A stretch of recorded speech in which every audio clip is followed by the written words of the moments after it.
Specialistët për hetimin e krimeve të Komisariatit të Policisë Shkodër arrestuan shtetasin IT 44 vjeç pasi dyshohet se ka ushtruar dhunë ndaj bashkëshortes së tij. Vu në pranga shtetasin SG 31 vjeç, banues në fshatin Gurizi. Pasi gjykata e Shkodrës i ka caktuar masën e sigurisë arrest në burg për veprën penale, largimin të burgosurit nga vendi qëndrimit.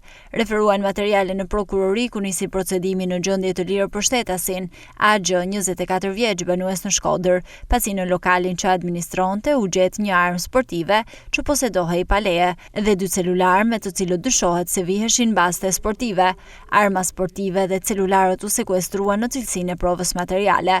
Specialistët e sektorit të qarkullimit rrugor referuan materiale në prokurori për njoftim të rastit, pasi shtetasi AP 43 vjeç me automjetin që drejtonte në aksin rrugor Shkodër Ura e Bunës ka përplasur biçikletën me të cilën lëvizte shtetasi FV 59 vjeç, i cili është dëmtuar lehtë. Ka marrë ndihmën mjekësore të nevojshme dhe është larguar në banesë. Materialet proceduriale janë referuar prokurorisë pranë gjykatës së shkallës së parë të jurisdiksionit të përgjithshëm Shkodër për veprime të mëtejshme.